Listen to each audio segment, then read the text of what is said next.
नमो सिद्धाणं नमो आयर्याणं नमो वज्झायाणं नमो लोये सब्बसाहूणं मंगलमय मंगलकरण वीतराग विज्ञान नमो ताहि जाते भय अरिहंतादि महान करि मंगल करि हो महा ग्रंथ करण के काज जाते मिले समाज सब पावे निज पद राज।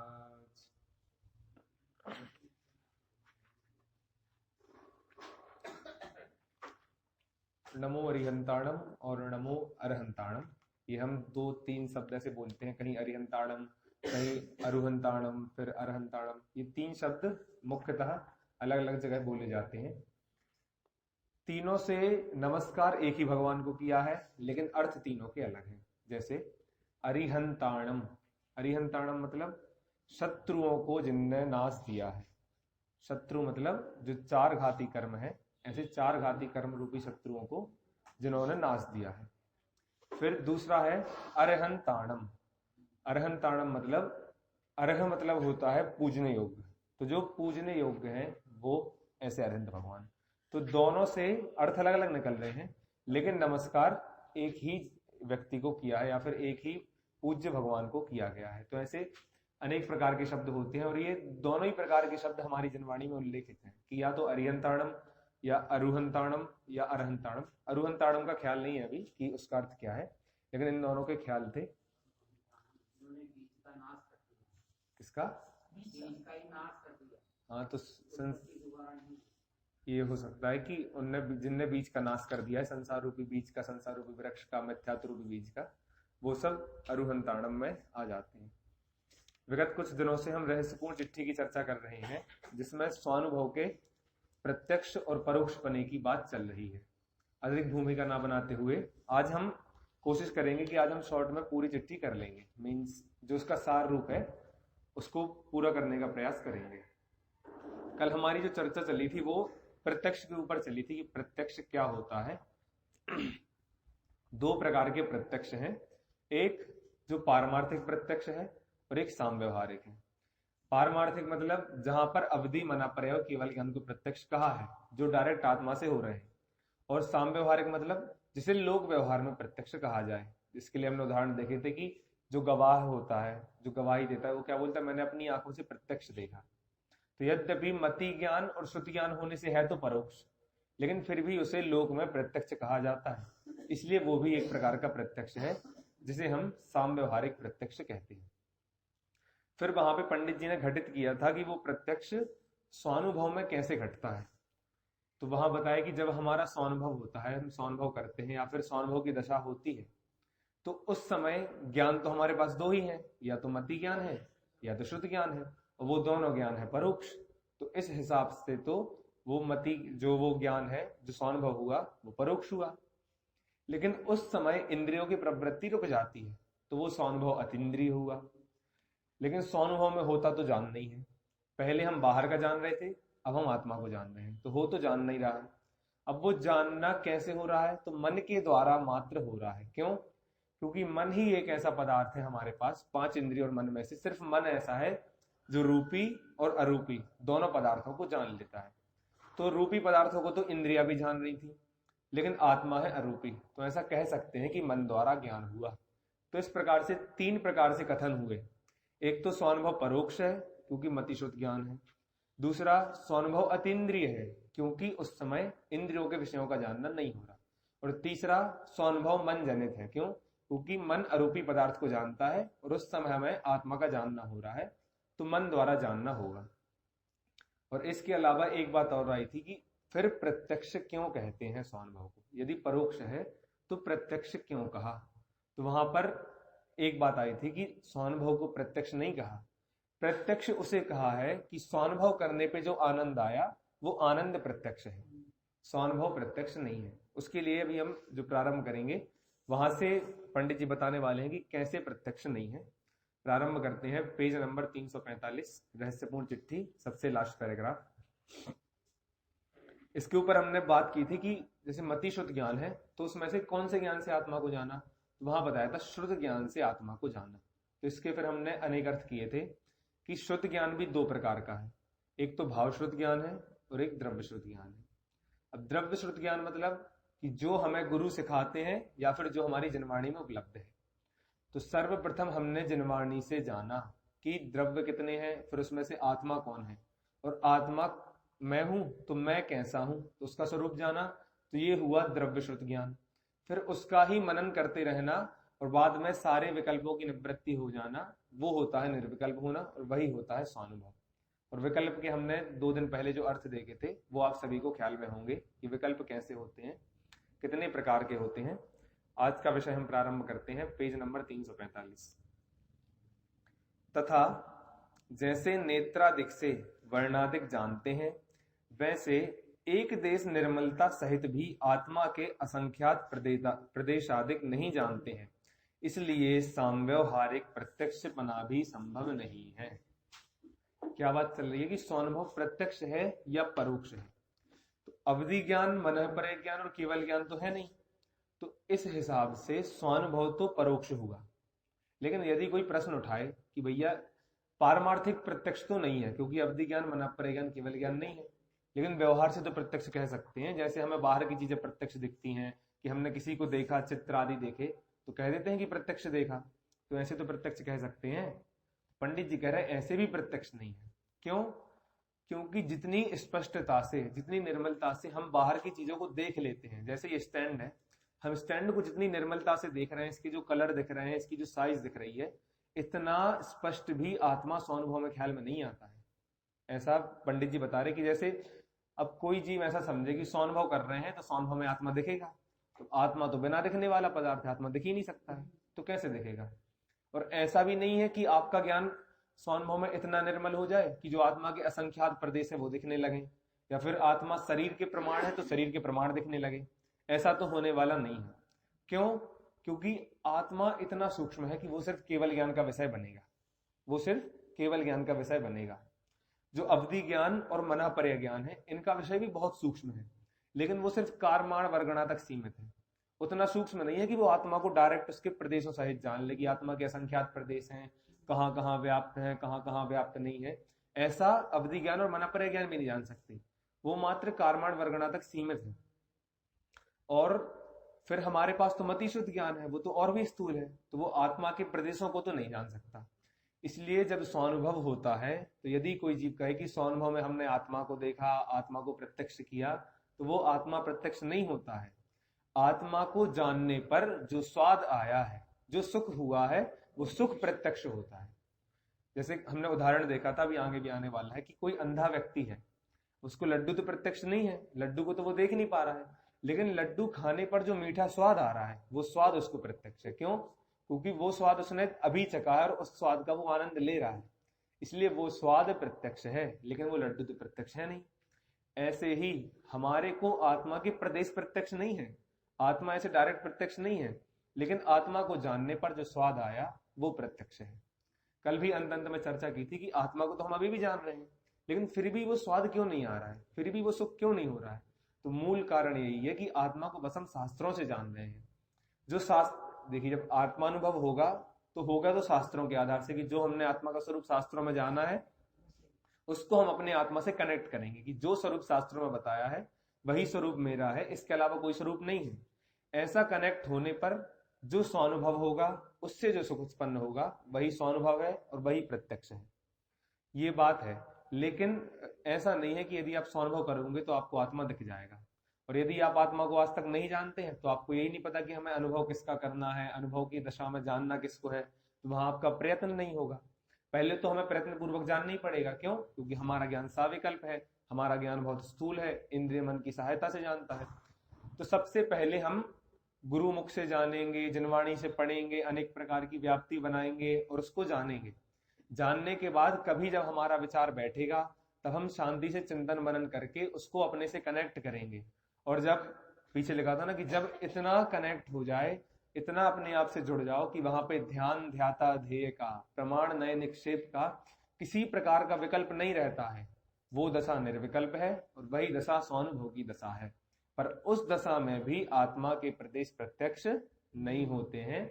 आत्मा को जानने पर जो सुख होता है वो सुख ही प्रत्यक्ष होता है। तो यहाँ 2 लाइन में यही बता रहे पंडित जी कि यदि हम ऐसा माने कि जिस प्रकार से हम सामने जो पदार्थ देखते हैं ऐसे ही हम अपनी आत्मा को देख लें, तो ऐसा तो है नहीं। अंदर हमें आत्मा ब्लर भी दिखने वाला नहीं है। यदि हम ऐसा माने कि धुंधला धुंधला दिख जाएगा, कुछ ऐसा दिख जाएगा, तो वो भी नहीं है। क्यों? क्योंकि वो तो नहीं दिखने वाला पदार्थ है, वो कहीं से दिख नहीं सकता है। वो मात्र प्रदेश प्रत्यक्ष केवली भगवान के होता है, अन्य किसी के नहीं होता है। तो स्वानुभव में मात्र जो सुख उत्पन्न होता है आत्मा को जानने पे, वो सुख ही उत्पन्न होता है। अब आगे हमें बता रहे हैं कि आत्मा को हम जानते कैसे हैं, या फिर आत्मानुभव में आत्मा का विचार कैसे होता है, उसके संबंध में पंडित जी विचार करने वाले हैं।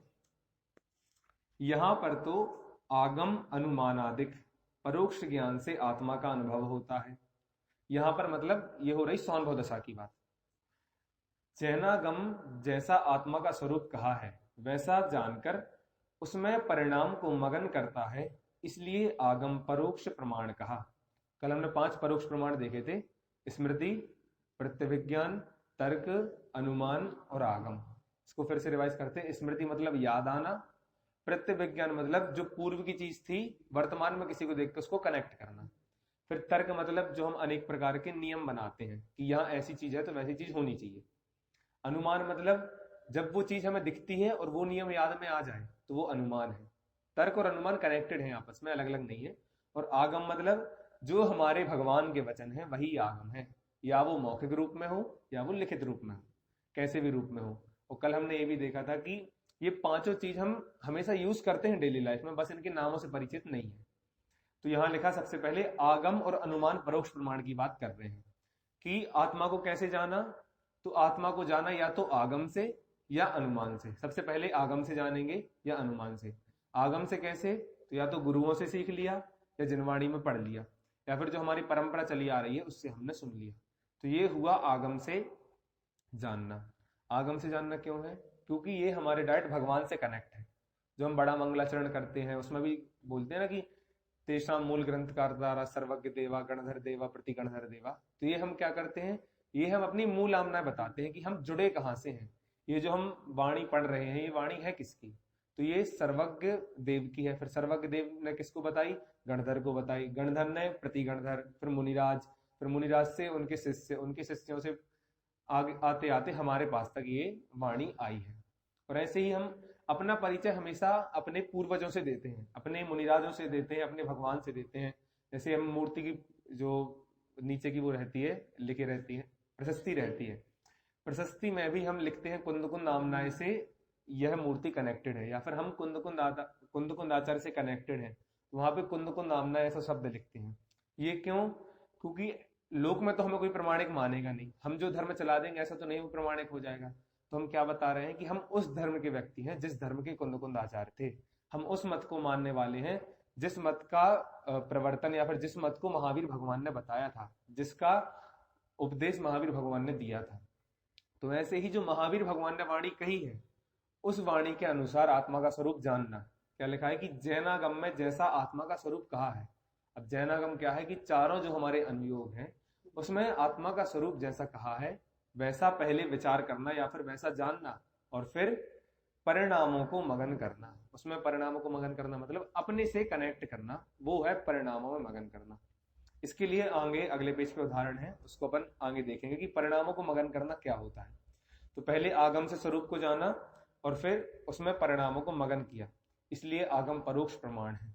क्योंकि हमने दूसरे से जाना, दूसरे की सहायता से जाना, तो आगम परोक्ष प्रमाण हुआ। अब बता रहे हैं अनुमान क्या है। 2 प्रकार के प्रमाण बताए थे, एक आगम प्रमाण है, एक अनुमान प्रमाण है। तो आगम से तो जान लिया, अब अनुमान से कैसे जानते हैं? मैं आत्मा ही हूं क्योंकि मुझ में ज्ञान है, जहां जहां ज्ञान है वहां वहां आत्मा है, जैसे सिद्धादिक है। जहां आत्मा नहीं है वहां ज्ञान भी नहीं है, जैसे मृतक कलेवर आदिक है। इस प्रकार अनुमान द्वारा वस्तु का निश्चय करके उसमें परिणाम मग्न करता है। इस प्रकार अनुमान परोक्ष प्रमाण कहा जाता है। यहाँ पे क्या बताया कि आगम से तो जान लिया, अब अनुमान से कैसे जानते हैं?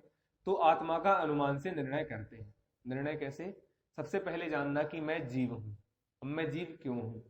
तो वहां पे हमने दो नियम बनाए कि भैया जिस जिसमें ज्ञान है वो जीव है, जैसे हमारे भगवान है, भगवान के अंदर ज्ञान है तो वो जीव है। और जिस जिसमें ज्ञान नहीं है वो अजीब है, वो जीव नहीं है। जैसे मुर्दा पड़ा है या फिर जो भी चीज बाहर में दिख रही है वो सब अजीब है। तो ऐसे अनेक प्रकार से वो युक्तियां बनाता है, अनेक प्रकार से नियम बनाता है और बाद में निर्णय करता है कि जैसे सिद्ध भगवान जीव हैं क्योंकि उनमें ज्ञान है, वैसे ही मुझ में ज्ञान है तो मैं भी जीव हूं। और मैं जीव कैसा हूं? तो उस जीव का स्वरूप वो आगम से जानता है। तो आगम और अनुमान दोनों परोक्ष प्रमाण हुए। और अब इन दोनों प्रमाण के द्वारा ही आत्मा को जान रहा है, तो आत्मा का जानना प्रत्यक्ष कैसे हो सकता है? जब आगम भी परोक्ष है, अनुमान भी परोक्ष है और जिससे जान रहे हो ऐसा मति श्रुत ज्ञान भी परोक्ष है, तो फिर स्वानुभव प्रत्यक्ष कैसे हो सकता है? स्वानुभव परोक्ष ही होता है। लेकिन स्वानुभव से जो आनंद आता है वो आनंद प्रत्यक्ष होता है। इसलिए लोक में अनुभव प्रत्यक्ष नाम का जो शब्द है वो चलता है कि अनुभव प्रत्यक्ष होता है, मतलब अनुभव में जो आनंद आया वो प्रत्यक्ष है। तो यहाँ पे पंडित जी सिद्ध कर रहे हैं कि किस प्रकार से हम परोक्ष ही आत्मा को जानते हैं। आगम अनुमान आदि द्वारा जो वस्तु जानने में आई उसी को याद करके उसमें परिणाम मग्न करता है, इसलिए स्मृति कही। याद करके आया ना शब्द, कि जैसे हमने कल उदाहरण देखा था कि पूर्व में हमने पढ़े थे कि 5 पाप होते हैं, फिर 5 साल बाद पेपर हुआ तो उसमें हमने लिख दिया 5 पाप ऐसे ऐसे हैं, तो वो हुई स्मृति का याद आना। ऐसे ही आगम में जब विचार करने बैठा तो उसने आगम में पहले पढ़ रखा था, समय सार पढ़ रखी थी कि भैया मैं एक हूँ, शुद्ध हूँ, निर्मम हूँ, ज्ञान दर्शन से परिपूर्ण हूँ, अकर्ता हूँ, ऐसा पढ़ के रखा था।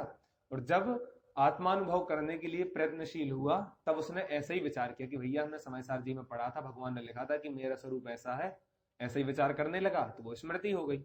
और स्मृति भी परोक्ष है क्योंकि वो परोक्ष प्रमाण के भेद में है। परोक्ष के जो 5 भेद हैं उसमें स्मृति नाम का प्रमाण है। तो स्मृति से आत्मा को जाना, पहले आगम से जाना, फिर अनुमान से जाना, फिर स्मृति से जाना। तो यहाँ पे तीनों परोक्ष प्रमाण से आत्मा को जाना। फिर इत्यादि प्रकार से स्वानुभव में परोक्ष प्रमाण द्वारा ही आत्मा का जानना होता है। वहां पहले जानना होता है, पश्चात जो स्वरूप जाना उसमें परिणाम मग्न होते हैं। परिणाम मग्न होने से कुछ विशेष जानपना होता नहीं है। विशेष जानपना होता नहीं है, ये पिछली बात है कि यदि आपने परिणाम मग्न किए तो ऐसा नहीं है आपको कुछ दिखने लगेगा, आपको विचार वही रहेगा, बस फर्क इतना पड़ता है कि अपनापन आत्मा में आ जाता है, जो सम्यक दृष्टि है और मिथ्या दृष्टि है। अभी जैसे कोई एक जीव अभी सम्यक दृष्टि हो गया और एक जीव मिथ्या दृष्टि है, दोनों बराबर के रहते हैं, बस फर्क इतना रहता है कि एक को पर में चारों बुद्धियां हैं, एकत्व बुद्धि है, ममत्व बुद्धि है, कर्तृत्व बुद्धि है, भोक्तृत्व बुद्धि है, लेकिन सम्यक दृष्टि को अपने में अपनापन है, बस इतना सा फर्क है। बाकी यदि हम ज्ञान देखेंगे तो हो सकता है मिथ्या दृष्टि का क्षयोक्षम ज्यादा हो, सम्यक दृष्टि का कम हो सकता है कि मिथ्या दृष्टि का आचरण ज्यादा हमें अच्छा देखे और सम्यक दृष्टि का उतना अच्छा आचरण ना देखे। क्यों? क्योंकि आपने जो भेद पढ़े होंगे तत्वार्थ सूत्र में, पुलाग मुनि होते हैं, वकुश मुनि होते हैं। कुछ मुनि तो मूल गुण से थोड़े भ्रष्ट होते हैं, कुछ उत्तर गुण से भ्रष्ट होते हैं, लेकिन फिर भी वो मोक्ष मार्गी होते हैं, सम्यक दर्शन, सम्यक ज्ञान, सम्यक चारित्र के पालक होते हैं। देखिए हमें बाहर से मुनि भ्रष्ट दिख सकते हैं, जो पुलाक मुनि होते हैं, वकुश मुनि होते हैं, ये मुनि हमें बाहर से लग सकता है कि ये मुनि नहीं होंगे या फिर ये ढोंग कर रहे हैं, लेकिन वास्तव में वो रत्नात्रय से परिपूर्ण है। उनको अतिचार लगता है, अनाचार नहीं लगता है। यदि अनाचार लगे तो व्रतों में दोष ठहरे, लेकिन अनाचार तो लगता नहीं है, अतिचार लगता है। तो अतिचार लग रहा है तो उनमें दोष तो है नहीं। तो ऐसे ही मिथ्या दृष्टि सम्यक दृष्टि में अंतर नहीं पड़ता है, श्रद्धा में बस अंतर थोड़ा सा पड़ जाता है और श्रद्धा में दिखती नहीं है। श्रद्धा में क्या अंतर है? एक को पर में अपनापन है और एक को अपने में अपनापन है। लेकिन लोक व्यवहार में हमें दिख सकता है कि सम्यक दृष्टि भी पर को अपना कह रहा है। कैसे कह रहा है? जब व्यापार करेगा तब वो भी थोड़ा बहुत झूठ तो उसको बोलना ही पड़ेगा कि ऐसा तो है नहीं कि वो सम्यक दृष्टि होने के बाद इतने लोक कल्याण की भावना आ जाए कि 20 रुपए की चीज को 10 रुपए में बेचने लगे। अपने आप का लॉस तो वो करेगा नहीं। हाँ, 20 की 20 में भी नहीं बेचेगा, बेचेगा तो थोड़े ज्यादा ही में। क्यों? क्योंकि उसको भी अपना जो फायदा है, जीविका है, वो चाहिए है। तो बाहर में हमें झूठ बोलता हुआ दिख सकता है, बाहर में आचरण अलग करते हुए दिख सकता है। हो रहा है कि मंदिर में आके कभी पूजन कर रहा है, कभी नहीं कर रहा है, कभी अपने लड़के को डांट रहा है, कभी मार रहा है, कभी पत्नी से बहस हो रही है, लेकिन फिर भी उसके सम्यक दर्शन में कोई फर्क नहीं पड़ता है। क्यों? क्योंकि जो बाहर चीज दिख रही है वो आचरण का विषय है, और जो अंदर में श्रद्धान है वो सम्यक दर्शन का विषय है। तो सम्यक दर्शन और सम्यक चारित्र को हम मिक्स नहीं कर सकते। क्यों? यदि मिक्स करेंगे तो उसमें बहुत आपत्ति आएंगी। और इसके लिए हमने बहुत उदाहरण देखे थे 2 दिन पहले, जो भरत चक्रवर्ती का जो 60,000 वर्ष तक सेना उनकी घास पे चली नहीं चली, कौन सा पानी पिया नहीं पिया, ऐसे जो उदाहरण देखे थे वो इसलिए देखे थे कि सम्यक दृष्टि का श्रद्धान अलग है और आचरण अलग है तो भरत चक्रवर्ती सम्यक दृष्टि, लेकिन फिर भी राज्य के लिए अपने सगे भाई से लड़ रहे हैं। तो देखिए बाहर आचरण में कैसे दिख रहे हैं और अंदर में कैसे दिख रहे हैं। तो सम्यक दृष्टि में और मिथ्या दृष्टि में फर्क सिर्फ श्रद्धान का हो जाता है, बाकी कुछ विशेष जानपना नहीं होता। इससे हमने बात ली, विशेष जानपना मतलब पहले जो मति शुद्ध ज्ञान थे वे ही मति शुद्ध ज्ञान रहते हैं, बस उसमें पहले नाम मिथ्या पड़ता था, अब नाम सम्यक पड़ जाता है, इतना ही सा अंतर पड़ता है। आगे अगला प्रश्न जो है उसे लेते हैं। यदि साविकल्प निर्विकल्प में जानने का विशेष नहीं है तो अधिक आनंद कैसे होता है? अब वहां पे पंडित जी ने कह दिया कि भैया विशेष नहीं जानता है, तो अब अगला प्रश्न आया, अगला प्रश्न आने वाला था, इसलिए पंडित जी ने ऐसा कहा कि विशेष नहीं जानते हैं, क्योंकि प्रश्न तो पहले आ चुके थे।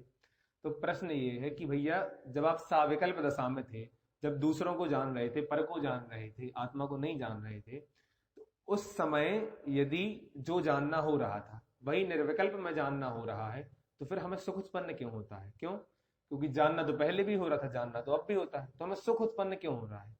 पंडित जी उसका उत्तर दे रहे हैं। देखिए साविकल्प निर्विकल्प भी, अब ये भी जो हमने साविकल्प के 2 अर्थ देखे थे वो फिर से देखने योग्य है। साविकल्प 2 प्रकार का है, एक तो रागात्मक है कि जिसको राग होते हैं तो उस राग को साविकल्प कहते हैं, और दूसरा साविकल्प है ज्ञान वाला कि हमें जानने की इच्छाएं होती हैं, वो भी विकल्प है।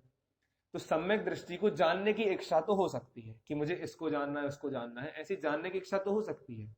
तो जानने संबंधी विकल्प तो सम्यक दृष्टि के है, जानने संबंधी विकल्प तो मुनिराज के भी होता है, जानने संबंधी विकल्प तो श्रेणी चढ़ने वाले मुनिराज को भी होता है।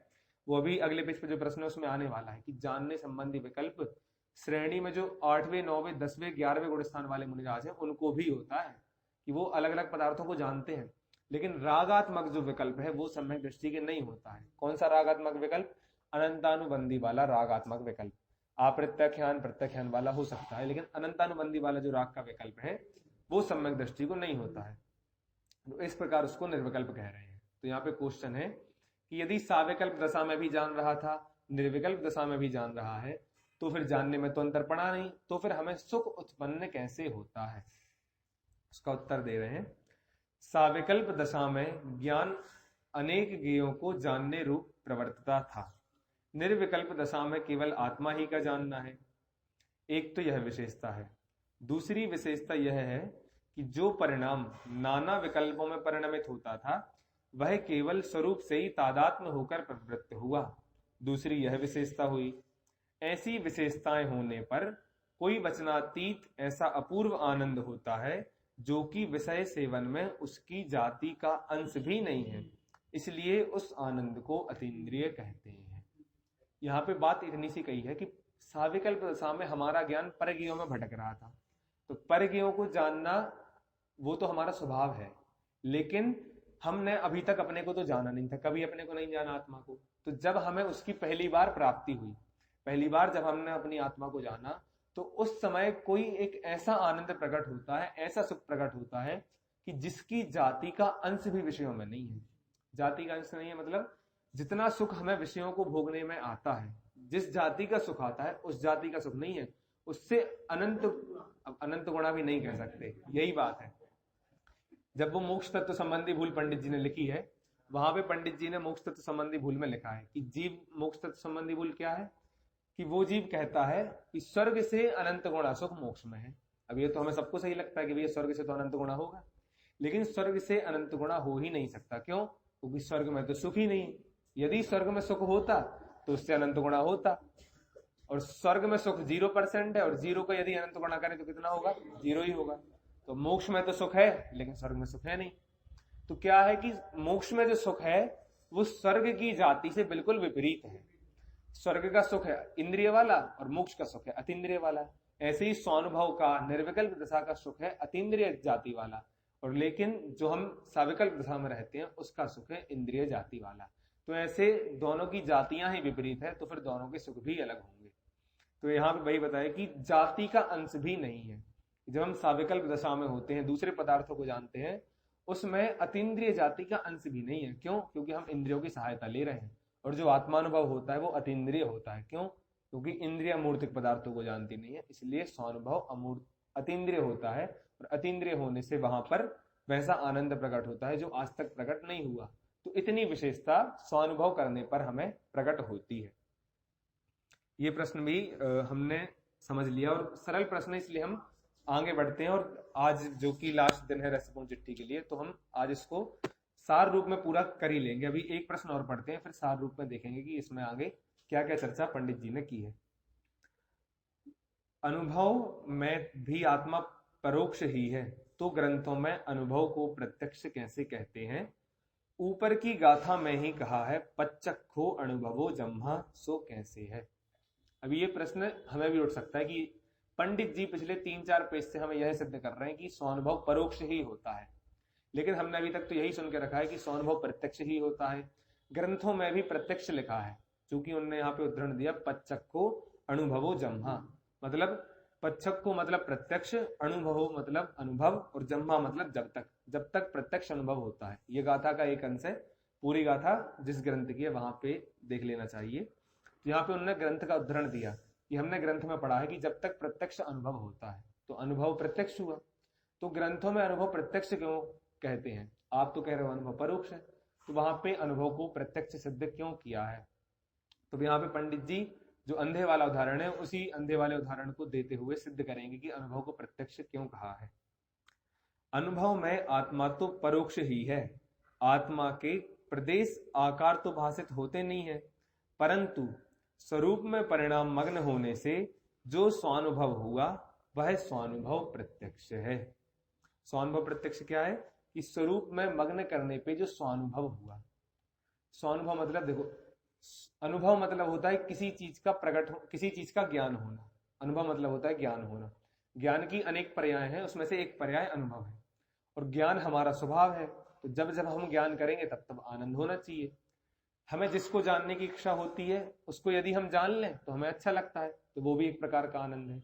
अभी तक हमने आत्मा को जाना नहीं था और अब हमने आत्मा को जान लिया, तो जो आनंद प्रकट हुआ वो होता है स्वानुभव। तो वहां पे क्या लिखा कि प्रदेश आकार तो भाषित होते नहीं है। आत्मा में जब अनुभव करते हैं, निर्विकल्प दशा में होते हैं, तो प्रदेश तो दिखते नहीं है। क्यों? क्योंकि आत्मा अमूर्तिक है, तो प्रदेश तो नहीं दिखेंगे। लेकिन जो स्वानुभव हो रहा है, स्वानुभव का जो आनंद हो रहा है, वह आनंद प्रत्यक्ष है। इसकी चर्चा भी हम 10 मिनट पहले कर चुके हैं कि आनंद क्या है और वो आनंद प्रत्यक्ष क्यों है। तो स्वानुभव होने पर जो आनंद हो रहा है वह आनंद ही प्रत्यक्ष है। स्वानुभव में आत्मा के प्रदेश प्रत्यक्ष नहीं होते हैं, मतलब आत्मा असंख्यात प्रदेशी है, तो हमें यह दिखने वाला नहीं है कि पैर में आत्मा के कौन से प्रदेश हैं, मुंह में आत्मा के कौन से प्रदेश हैं, हाथ में कौन से प्रदेश हैं, ये दिखने वाला नहीं है। लेकिन आत्मा को जानने पर, आत्मा का स्वरूप जानने पर, आत्मा का स्वरूप तो हम पहले से जान रहे थे, तर्क से, युक्ति से, स्मृति से, प्रत्यभिज्ञान से, आगम से, अनुमान से, इससे जान चुके थे। लेकिन जो आत्मा का स्वरूप जानना था उसमें परिणाम मग्न करता है। परिणाम मग्न मतलब अपनेपन को स्थापित करता है कि भैया मैं ही ऐसा आत्मा हूं। ऐसे केस बहुत कम होते हैं जो शिवभूति मुनिराज के साथ हुए, कि ऐसे जीव बिरले ही होते हैं कि भैया हम कुछ पढ़ते हैं, भूल जाते हैं, लेकिन फिर भी हमें सम्यक दर्शन हो गया। अंजन चोर जैसे केस भी बहुत कम है, कि वो आदमी सप्त व्यसन में 1 घंटे पहले लीन था और जैसे ही चोरी करके आ रहे हैं, चोरी करते साथ ही रिद्धियां प्रकट हो रही हैं, मोक्ष जा रहे हैं, सम्यक दर्शन हो रहा है। यदि आप पूरे प्रथमानुग को उठाएंगे तो बहुत कम कहानियां ऐसी हैं कि जहां पे एक अक्षर नहीं आ रहा है, लेकिन फिर भी तुस्मासम घोषम तो इतना शब्द याद आया, इतनी गाथा सी याद आई और उससे सम्यक दर्शन हो गया, उससे मोक्ष मार्ग पे आगे बढ़ने लगे। अंजन चोर का उदाहरण एक ही है कि वो आया और उसको सैनिक से बचने के लिए उसने सेठ वचनम प्रमाणम ऐसा कहे कि वो छीके काट दिए और नीचे गिर गया और रिद्धियां प्रकट हो गई। ऐसा उदाहरण एक है। विद्युत चोर आदि जो 700 चोर थे, उनका उदाहरण एक है कि आए तो चोरी करने थे, लेकिन वो जम्बू स्वामी की वार्ता सुनने लगे और उनको सम्यक दर्शन हो गया, अगले दिन मुनि दीक्षा लेके चले गए। कितने कम उदाहरण है। लेकिन बाकी जो 24 तीर्थंकर हैं, 12 चक्रवर्ती हैं, उनके साथ तो पिछले जन्मों से सम्यक दर्शन आ रहा है। उनने तो पहले आत्मा का विचार किया है, आत्मा को समझा है। अब जैसे ऐसा तो नहीं है कि तीर्थंकर छत पे खड़े थे, तारा टूटता हुआ देखा और मोक्ष और वो सब मुनि हो गए। ऐसा नहीं कि बिजली कड़कते देखी और सब वो हो गया कि मुनि हो गए और निर्ग्रंथ होके वहां चले गए। क्या होता है कि पहले अनेक जन्मों से या फिर अनेक दिनों से, अनेक वर्षों से, अनेक समय से ऐसा अंदर में विचार चलता है कि ये लक्ष्मी मेरी नहीं है, ये घर बार मेरा नहीं है। और चलते चलते चलते जब वो परिपक्व हो जाता है, जब कोई ऐसा प्रसंग बनता है कि जब उनको प्रत्यक्ष ऐसा भाषित होने लगता है कि इसमें कुछ सार नहीं है, जब वैराग्य अपनी चरम सीमा पर होता है, तब वो छोड़ के जाते हैं। वैराग्य तो उनको बहुत पहले से होता है। जब हम परिचय वगैरह पढ़ते हैं तो उसमें लिखते हैं ना, विशेषण लिखे महावीर भगवान के कि शुरू से ही वैराग्य प्रवृत्ति के थे तो शुरू से वैराग्य प्रवृत्ति के। लेकिन फिर भी वो वैराग्य प्रकट कब हुआ? जब वो 30 साल के हुए, तब वैराग्य उनको प्रकट हुआ। तो ऐसे जब निमित्त बन जाते हैं तभी वैराग्य प्रकट होता है। हम भी जब अनित्य भावना, आश्रण भावना पढ़ते हैं, तब हमें लगता है कितना वैराग्य है कि हमें भी ये सब छोड़ना चाहिए, हमें इनमें परिणाम मग्न नहीं करने चाहिए, तब हमें भी लगता है। और वो वैराग्य कब प्रकट होता है? जब शमशान में जाते हैं, कोई किसी का मरण हो जाता है। जैसे यदि किसी का मरण हो जाए तो हमें अंदर में लगता है कि इनने आज तक अपना समय ऐसा गवाया, लक्ष्मी में मग्न रहे, ये अपना जन्म इनने बर्बाद कर दिया, तो मैं आज से ऐसी प्रतिज्ञा ले सकता हूँ कि मैं आज से हर दिन 2 घंटे स्वाध्याय में दूंगा, 3 घंटे स्वाध्याय में दूंगा, ये जो लक्ष्मी के पीछे भागता रहता हूँ ऐसे काम नहीं करूंगा। ऐसा उस समय लगता है। लेकिन वो दिन व्यतीत हुआ, हमने जैसे ही भोजन आदि किया, वहां से आए, नहाए धोए, धंधे में लगे, तो फिर वो नियम का पता नहीं पड़ता कि कहाँ चला गया। ऐसे ही होता है। हाँ, नहाए धोए वो परिणाम धुल जाते हैं, ऐसे ही होता है। तो इसलिए जो वो तीर्थंकर आदि को वैराग गाता है, जो अनेक मुनिराजों को वैराग गाया है, वो परंपरा से आया है कि उनको पहले थोड़ा थोड़ा सा वैराग्य था, फिर बाद में वो वैराग्य एक साथ प्रकट हुआ। और ऐसे उदाहरण बहुत कम है कि एक बार ही उनने दाल और चावल को या फिर दाल और छिलके को अलग करते देखा और सम्यक दर्शन हो गया। तो यदि हम इस भरोसे बैठे रहे कि हम भी ऐसे ही शिवभूति मुनिराज वाला सम्यक दर्शन हो जाएगा, तो ऐसा नहीं है। ये क्योंकि बहुत कम जीवों को होता है, इसलिए हमें प्रयत्न पूर्वक पहले आत्मा को जानना है, ग्रंथों से जानना है, अनुमान से जानना है, स्मृति प्रत्यभिज्ञान से जानना है। जब हम ऐसे जानेंगे, फिर उसमें अपने परिणाम मग्न करेंगे, ऐसा ही प्रभु मैं हूं, ऐसा जानेंगे और उसमें अपने आप को अनुभव करेंगे, तब जाके सम्यक दर्शन होगा। इसलिए बुद्धि पूर्वक हमें प्रयास करना, हमें अपनी तरफ से तो कोई कसर छोड़नी नहीं। फिर जैसा भवितव्य में लिखा है, जैसा भवितव्य में होना है, वो तो हो गई। इसलिए हमें अपनी तरफ से पुरुषार्थ तो छोड़ना नहीं है।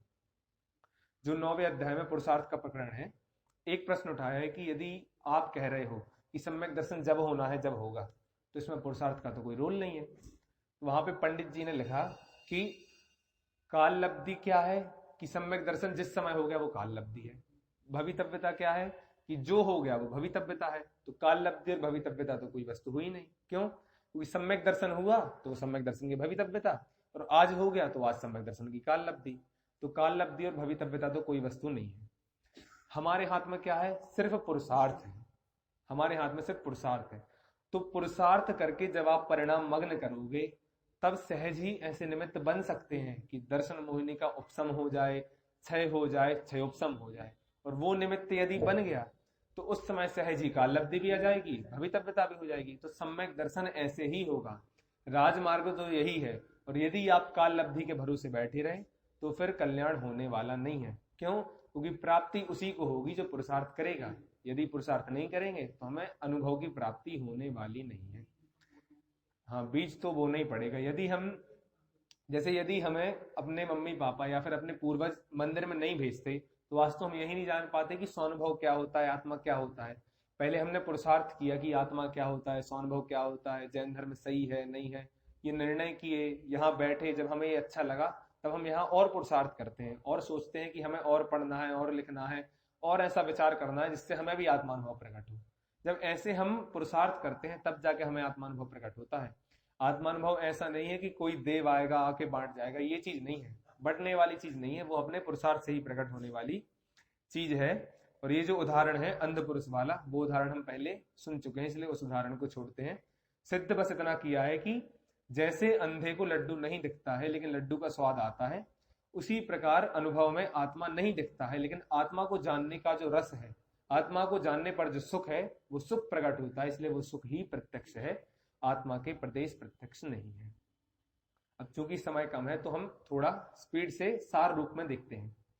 इसके बाद जो प्रश्न है उसके संबंध में भी बहुत मान्यताएं हमारे यहाँ चलती है कि अनुभव कौन से गुण स्थान से होता है। सबसे पहले यही मान्यता चलती है कि अनुभव कौन से गुण स्थान से है। अब हमें दिखता है सिर्फ मुनिराज होकर, क्यों? क्योंकि संबंध भट्टाचार्य ने भी लिख दिया ज्ञान ध्यान तपो रखते, कि जो ज्ञान ध्यान में लीन रहते हैं, जो ध्यान ही करते रहते हैं, वो मुनिराज है।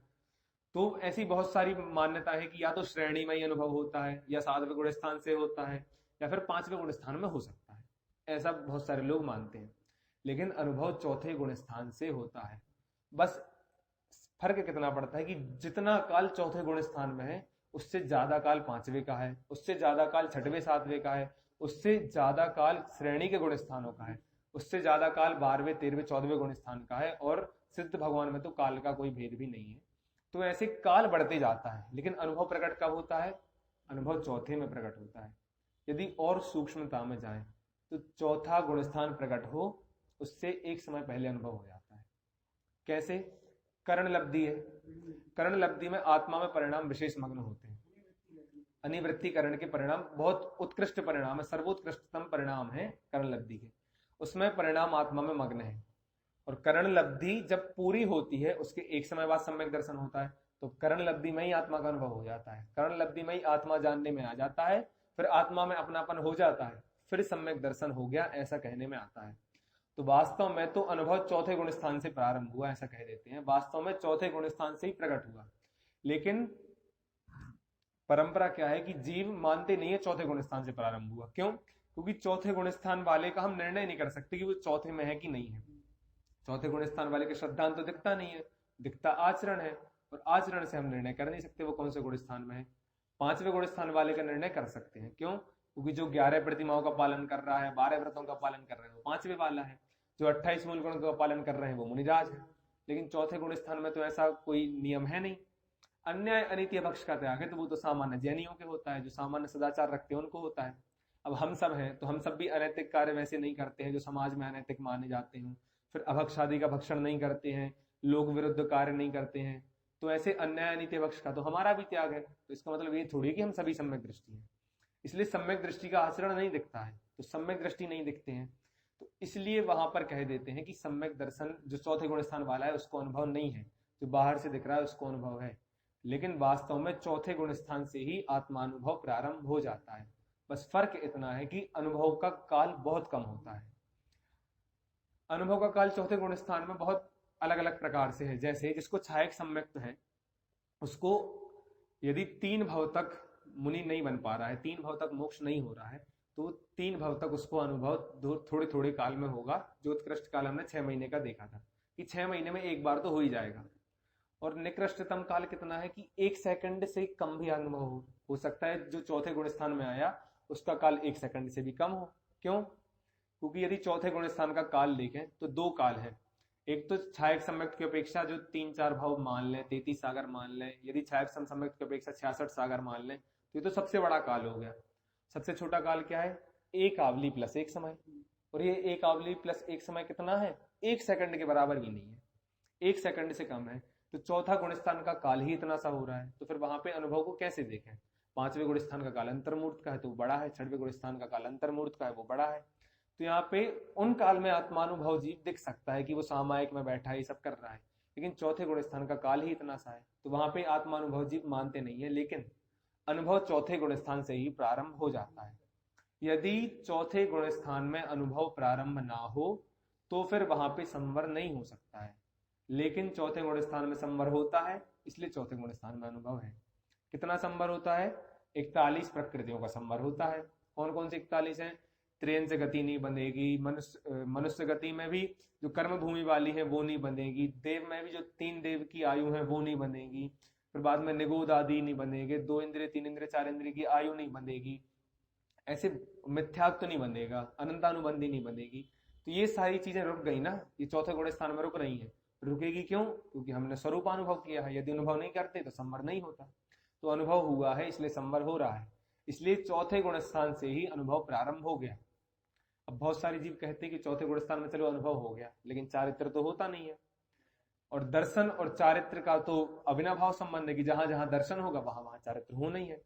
तो कुंद कुंदाचार्य लिखते हैं कि चौथे गुण स्थान में भी चारित्र होता है।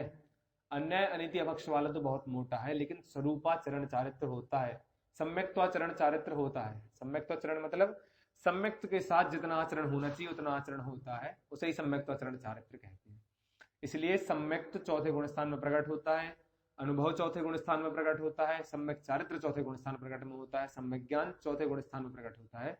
तो चौथे गुण स्थान से ही अनुभव प्रत्यक्ष होता है, अनुभव प्रकट होता है, ऐसा पंडित जी कह रहे हैं। इसके बाद प्रश्न आया कि अनुभव तो निर्विकल्प है, वहां ऊपर के और नीचे के गुण स्थानों में भेद क्या है? कि अब अनुभव यदि निर्विकल्प है कि चौथे गुण स्थान वाला भी अनुभव कर रहा है और 12वें गुण स्थान वाला भी अनुभव कर रहा है, तो दोनों में फर्क क्या है? तो इसका उदाहरण इतना दे कि परिणाम में मग्नता विशेष होती है। जितने परिणाम में मग्नता चौथे गुण स्थान वाले के हैं, उससे अनंत गुणी मग्नता 12वें गुण स्थान के होते हैं। उदाहरण दिया, जैसे आप हैं, आपका एक बेटा है और एक टीचर है, 3 जीव खड़े किए। एक लड़का है, उसके एक पापा हैं और एक शिक्षक है, 3 प्रकार के जीव हैं। अब यहां से मैं उस लड़के का नाम लूं तो फिर तीनों के रिएक्शन अलग होंगे। टीचर है, उसको उस नाम में अपना स्टूडेंट दिखेगा, जो बाप है उसको उस नाम में अपना बेटा दिखेगा, और बेटे को उस नाम में अपनापन होगा। जैसे यहां से मैं कोई भी नाम चिल्लाते रहूं, आपको कोई फर्क नहीं पड़ेगा, लेकिन जैसे ही आपका नाम आए तो आप इस तरफ देखने लगेंगे, आप विशेष रूप से सुनने लगेंगे। ऐसा होता है, जब कैमरा हमारी तरफ आता है तो हम एकदम सीधे बैठ जाते हैं अलर्ट होके। तो ऐसी ही बात है कि चौथे गुण स्थान में तो मग्नता कम थी, हमें अपने बेटे के नाम में तो मग्नता कम है, लेकिन अपने नाम में ज्यादा है।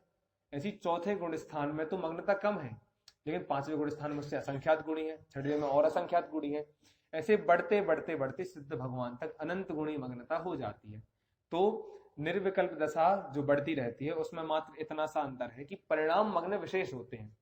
चौथे गुण स्थान में जितने परिणाम मग्न थे, उससे बढ़ते बढ़ते बढ़ते 12वें 13वें 14वें और सिद्ध भगवान के ऐसे अनंत गुणे परिणाम मग्न विशेष होते जाते हैं।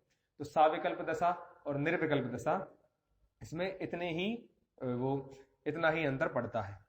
इसके बाद एक प्रश्न आया, सामने वाले प्रश्न कर रहे हैं कि आपने कहा निर्विकल्प दशा है, उसमें सिर्फ आत्मा का जानना होता है, लेकिन हमने तो पढ़ा है कि भैया शुक्ल ध्यान है, शुक्ल ध्यान के 4 भेद हैं, जिसमें से पहला भेद है पृथकत्व वितर्क विचार। इसका मतलब क्या है कि जब मुनिराज 8वें 9वें गुण स्थान में होते हैं, जो पहला ध्यान होता है वो 11वें गुण स्थान तक होता है, मतलब कहीं 10वें गुण स्थान तक की बात कही है, कहीं 11वें गुण स्थान तक का लिया है कि पहला ध्यान या तो 10वें तक होगा या तो 11वें तक होगा, पृथकत्व विचार। तो उसमें क्या होता है, उसकी प्रोसेस ऐसी है कि जब वो ध्यान होता है तो उस समय कुछ अर्थों का जानना होता है, अन्य पदार्थों का, आत्मा के अलावा कुछ अन्य पदार्थों का होता है, जो हमारे जैन धर्म में बीजाक्षर कहे हैं, ओम ह्रीम आदि, ऐसे बीजाक्षरों का भी जानना हो सकता है। तो इन सब पे उपयोग पलटता रहता है, कभी मन पे उपयोग रहता है, कभी वचनों पे जाता है, कभी काय पे होता है। लेकिन श्रेणी के गुण स्थान में मुनिराज की कोई क्रिया दिखती नहीं है। श्रेणी के गुण स्थान में तो हमने सुना है आत्मानुभव का काल है। तो वहां पे पूछ रहे हैं सब विरोध क्यों है? कोई कहता है कि अनेक अर्थों को जान रहे हैं मुनिराज, अनेक बीजाक्षरों को जान रहे हैं, उनका उपयोग बार बार पलट रहा है, और कहीं ग्रंथों में लिखा है कि श्रेणी के गुण स्थानों में लीन रहते हैं आत्मा में। तो 2 प्रकार के कथन हुए। और यदि मुनिराज अन्य पदार्थों को जान रहे हैं, मन वचन काय पे उपयोग जा रहा है, तो इसका मतलब तो मुनिराज साविकल्प हो गए, लेकिन 8वें 9वें 10वें गुण स्थान का काल तो निर्विकल्प का है। तो ये विरोध क्यों आ रहा है? तो पंडित जी ने लिखा है कि 2 प्रकार के कथन होते हैं, एक उत्सर्ग है और एक अपवाद है। अपवाद उत्सर्ग का बाधक होता है। जैसे सामान्य से हमने कह दिया कि सभी जीव का स्वभाव सिद्ध समान है, सभी जीव सिद्ध हो जाएंगे, लेकिन इसमें अपवाद क्या है? जो निकट भव्य है वो ही मोक्ष जाएंगे, अभव्य तो मोक्ष जाएंगे नहीं, ये कथन है। फिर हमने एक कथन कह दिया कि सम्यक दृष्टि को चारित्र नहीं होता है, लेकिन इसका अपवाद क्या है? सम्यक दृष्टि के भी चारित्र होता है, हमें नहीं दिखता है, ये अलग बात है। एक हमने उत्सर्ग कथन कर दिया कि भैया सम्यक दृष्टि को या फिर अनुभव प्रत्यक्ष होता है, लेकिन विशेष गए तो पता चला कि अनुभव का आनंद प्रत्यक्ष होता है, अनुभव में आत्मा के प्रदेश प्रत्यक्ष होते नहीं। तो ऐसे 2 प्रकार के कथन है, कुछ स्थूल कथन है, कुछ सूक्ष्म कथन है। तो जो पृथकत्व वितर्क विचार ध्यान है, उसमें इतने सूक्ष्म पदार्थों का जानना होता है जो हमारी तुम्हारी बुद्धि के गोचर नहीं है, हम तुम उसको नहीं जान सकते। इसलिए वहां पे हमने कह दिया कि निर्विकल्प दशा ही है। लेकिन यदि करणानुयोग के हिसाब से देखें तो वहां पे पृथकत्व वितर्क विचार ध्यान है, वहां पे भी मुनिराज का उपयोग पलटता रहता है, कभी मन से जानते हैं, कभी वचन से, कभी काय से, कभी वो अन्य अर्थों को जानते हैं, कभी बीजाक्षरों को जानते हैं। तो ऐसे उपयोग तो पलटता रहता है, लेकिन चरणानुयोग की शैली है, प्रथमानुयोग की शैली है, द्रव्यानुयोग की शैली है स्थूल रूप। सूक्ष्म कथन सिर्फ कर्णानुयोग में है, और कर्णानुयोग का इतना सूक्ष्म है कि उसको हम निर्णय कर नहीं सकते हैं। पूरा कर्णानुयोग हमने अपनी केवली भगवान के ऊपर भरोसा है, इसलिए हमने मान रखा कि कर्णानुयोग नाम की एक चीज है। यदि केवली भगवान पे भरोसा नहीं होता तो हम कर्णानुयोग मान नहीं सकते थे। क्यों? क्योंकि ना हमें सुमेरु पर्वत दिख रहा है, ना हमें ढाई द्वीप दिख रहे हैं, ना कोई हमें लवण समुद्र जैसा एक समुद्र दिख रहा है। हमें तो सिर्फ 7 कॉन्टिनेंट वर्ल्ड के दिखते हैं, उसके अलावा कोई ऐसा भी पता नहीं कि पुष्करार्ध नाम का द्वीप भी होगा, घातकी खंड नाम का द्वीप भी होगा, कोई ऐसा मत्स्य भी होगा जो 1000 योजन का होता हो और वो सम्यक दृष्टि होता हो और उसके कान पे एक छोटा सा मत्स्य होता हो, 7 नरक होते हो, 16 स्वर्ग होते हो, 3 लोग पुरुषाकार रूप का हो, उसके अलावा अलोकाकाश हो, फिर 6 द्रव्य हो और 6 द्रव्य में से 5 अरूपी हो, 1 रूपी हो। ये सब हम किससे मान के रखे हैं? ये सब हम केवली भगवान की वाणी से तो मान के रखे हैं। क्यों? क्योंकि हमें भगवान पे श्रद्धा है कि भगवान ने जो बताया है वो सही है, इसलिए मान के रखे हैं। अब यदि कोई आके सिद्ध कर दे कि भैया ये जो मान रखे वो गलत है, तो हमारी श्रद्धा डगमगाने लग सकती है कि भैया हाँ ये तो सही कह रहे हैं कि ये गलत है। जैसे साइंस बहुत सारी चीजें सिद्ध कर देती है, अब हमारी श्रद्धा तो वही डगमगाने लगती है जब साइंस ने कह दिया कि हमारा चंद्रयान है वो चंद्रमा पे चला गया, तो हमें लगता है कि चंद्रमा तो इतने ऊपर है, वहां तक तो जा ही नहीं सकता है, ऊर्ध्वलोक में कैसे जाए, और चंद्रमा हमारा इतना सुंदर है, वहां पे तो देव रहते हैं। तो हमें वही हमारी श्रद्धा डगमगाने लगती है कि चंद्रमा साइंस वाला सही है या हमारा वाला सही है।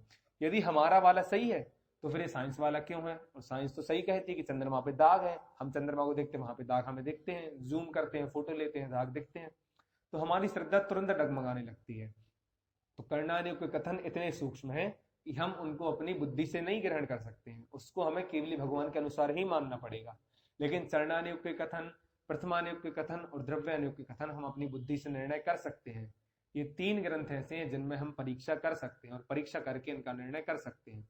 तो पंडित जी कह रहे हैं कि 3 ग्रंथों के हिसाब से देखें, 3 अनुयोग के हिसाब से देखें तो श्रेणी में अनुभव का काल होता है, निर्विकल्प दशा होती है। लेकिन कर्णानुयोग की अपेक्षा तो वहां पे अन्य पदार्थों का जानना भी होता है, इसलिए कर्णानुयोग के अनुसार आप मान लो कि अन्य पदार्थों को जानता है, लेकिन उससे निर्विकल्प दशा में कोई भी फर्क नहीं पड़ता है। ये यहाँ पे पंडित जी ने सिद्ध किया है और यहाँ पे अनुयोग की शैली बहुत सुंदर तरीके से बताई है।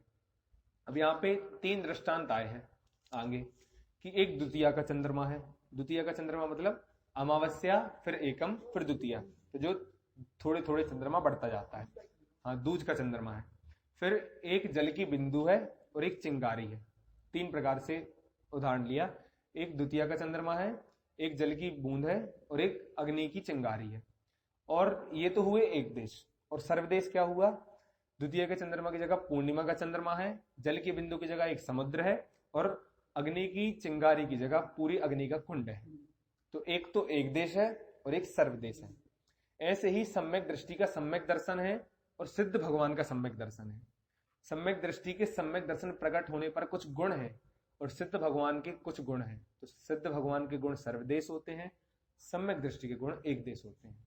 सम्यक दृष्टि का सम्यक ज्ञान एक देश होता है और उनका ज्ञान सर्वदेश होता है। सर्वदेश एक देश पूर्णता की अपेक्षा है, सम्यक ज्ञान की अपेक्षा नहीं। मतलब सम्यक दृष्टि कुछ चीजों को जानेगा, केवल ज्ञानी सब चीजों को जानेंगे। सम्यक दृष्टि का भी सम्यक ज्ञान है, उनका भी सम्यक ज्ञान है। सम्यक ज्ञान की अपेक्षा तो कोई अंतर नहीं है द्वितीय के चंद्रमा में और पूर्णिमा के चंद्रमा में। चंद्रमा की अपेक्षा तो कोई अंतर नहीं है, बस छोटे बड़े की अपेक्षा अंतर है। अग्नि की कणिका में, अग्नि के कुंड में, अग्नि की अपेक्षा कोई अंतर नहीं है, बस उसके अमाउंट में अंदर है, एक छोटा सा है एक बड़ा है। जल की बूंद छोटी सी है, जल का समुद्र बड़ा है, लेकिन जल की अपेक्षा तो दोनों समान है। ऐसी सम्यक ज्ञान की अपेक्षा तो सम्यक दृष्टि और सिद्ध भगवान समान है, लेकिन फिर भी जो गुण प्रकट हुए उनमें सम्यक दृष्टि के आंशिक प्रकट होते हैं, सिद्ध भगवान के सर्वथा प्रकट होते हैं। तो मात्र अंतर इतने में पड़ता है। और सम्यक दृष्टि परोक्ष जानता है, केवली भगवान प्रत्यक्ष जानते हैं, ऐसा इस पेज पे ये कहने वाले हैं। और उसके बाद जो श्लोक दिया है, स्याद्वाद केवल ज्ञाने सर्वतत्व प्रकाश ने, ये वाला श्लोक है अष्टसहस्त्री का।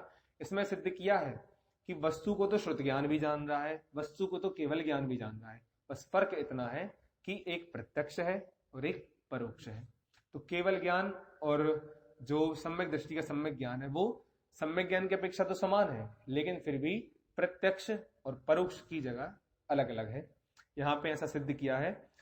और लास्ट का जो प्रश्न है कि आत्मा को प्रत्यक्ष जानता है तो कारवाण वर्गणा को प्रत्यक्ष क्यों नहीं जानता है? क्यों?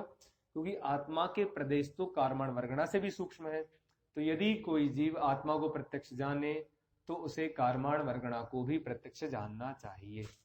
ऐसा प्रश्न किया। तो वहां पे पंडित जी ने सिद्ध किया है कि आत्मा को तो प्रत्यक्ष सिर्फ एक ही जीव जानता है, वो है केवली, लेकिन कारमान वर्गणा को तो अवधि ज्ञानी मन अपरे ज्ञानी भी जान लेते हैं।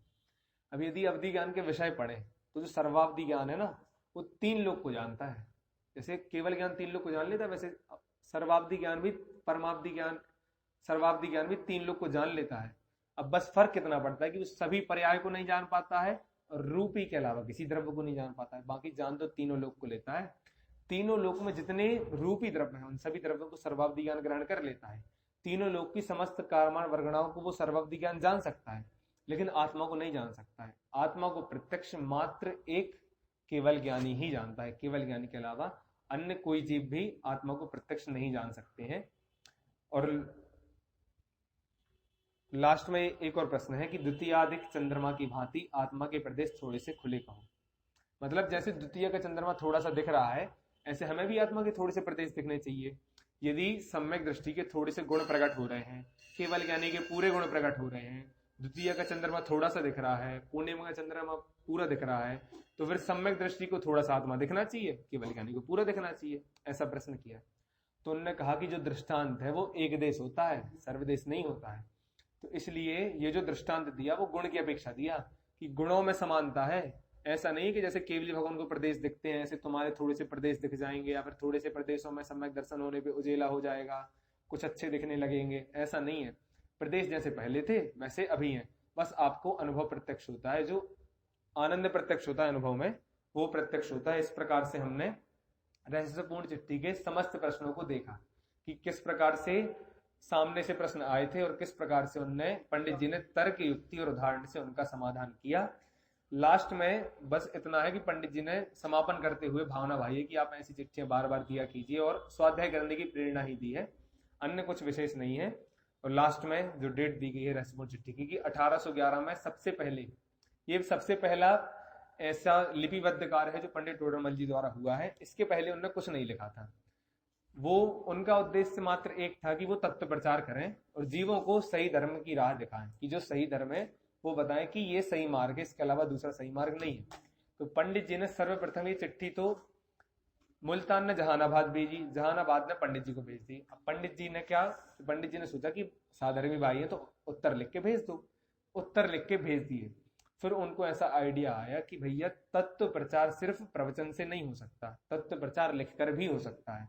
और बाद में जब ब्रह्मचारी रायमल जी आए, उन्होंने उनकी विद्वत्ता देखी, फिर उनने उनसे अनुरोध किया कि पंडित जी आप इतने विद्वान जीव हैं तो कृपया कर आप हम जैसे जीवों के उपकार के लिए गोमटसर आदि ग्रंथों की टीका कीजिए।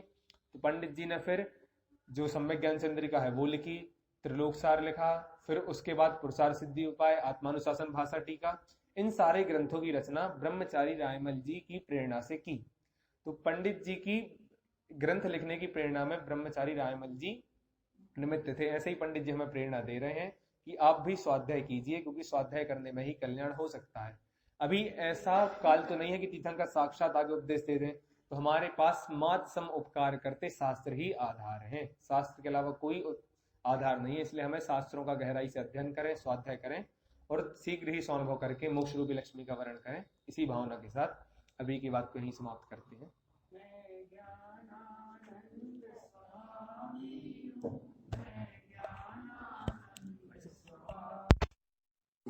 हाँ आप नंबर दे देना, अभी नंबर दे देना आप मेरे को, मैं आपको भेज दूँ।